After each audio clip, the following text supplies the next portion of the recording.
पांढऱ्या वाटाण्याची उसळ, चण्याची डाळ, काकडी गाजर सॅलड, भात आणि पुऱ्या, अगदी परिपूर्ण थाळी. चला बघूया कसं केलंय ते. नमस्कार, वेलकम टू अर्चनाज इझी रेसिपीज. तर आज आपण करणार आहोत ही पांढऱ्या वाटाण्याची उसळ. उसळ म्हणजे रस्सा भाजीच असते ही. त्यासाठी आपण हे रात्रभर भिजवलेले पांढरे वाटाणे अर्धा कप, ते आता फुगून 1 कप झालेत. एक बटाटा, हे आपण कुकरला लावायचं आहे. तर हे वाटाणे, बटाटा, त्याच्यामध्ये आपण पाव चमचा हिंग आणि अर्धा टीस्पून मीठ हे घालून आपण हे कुकरला लावून घेऊया. आणि कुकरला लावून आपण याच्या एक 7-8 शिट्ट्या करून घेऊया. तर हे पहा, आपण कुकरला जे लावले होते पांढरे वाटाणे बटाटा, त्याला 7 ते 8 शिट्ट्या काढल्यात. तुमच्याकडे तुमच्या कुकरला कडधान्याला जेवढ्या शिट्ट्या लागतात तेवढ्या काढा. आणि हिंगही टाकले आपण, अर्धा टीस्पून मीठ टाकलं. हे बघा छानपैकी शिजलंय.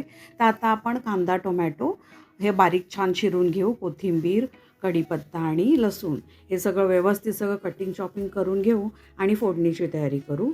तर आता इथे तेल तापवूया. आपण 5 टीस्पून तेल तापवलं. त्यात राई, जिरं, बडीशेप आणि कढीपत्ता, लसूण टाकून त्यावर कांदा टाकायचा. मग तिखट, हळद आणि जे अर्धा चमचा मीठ उरलेलं ते टाकून टोमॅटो आणि मालवणी मसाला टाकून हे सगळे मसाले छानपैकी परतून घ्यायचे. आपले मसाले एकजीव झाले की मग आपलं हे जे शिजवलेले वाटाणे, बटाटा मॅश करून तो फोडणीत घालायचं. हे सगळं हवं तेवढं पाणी टाकून झाकण ठेवून, झाकणावर थोडं पाणी ठेवून अगदी 5 मिनटं या सगळ्या मिश्रणाला उकळ येईपर्यंत शिजवायचं.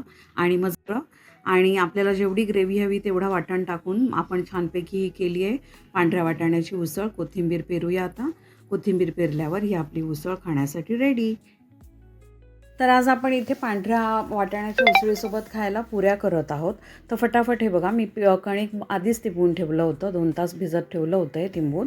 आणि आता त्याचे छोटे छोटे गोळे करून आपण फटाफट सगळ्या पुऱ्या लाटून तळून घ्यायच्या. आणि ह्या पुऱ्या म्हणजे बिलीव्ह मी की ह्या पुऱ्या पांढऱ्या वाटाण्याच्या उसळीसोबत बेस्ट लागतात. की अगदी बटाट्याच्या भाजीपेक्षाही ह्या उसळीसोबत पुऱ्यांचं कॉम्बिनेशन इज द बेस्ट. तर तुम्ही इथे आता आपण ताट वाढून घेतोय. ही पांढऱ्या वाटाण्याची उसळ, चण्याची आमटी केली आहे, याची रेसिपी आहे आपल्या चॅनलवर. गाजर आणि काकडीचे सॅलड, पुऱ्या तळल्या आहेत आणि भात. आणि आता हे सगळं आपलं ताट जे रेडी झालं आहे, तर तुम्ही देखील असंच ताट नक्की तयार करा आणि पाहत राहा अर्चनाज इझी रेसिपीजला. धन्यवाद.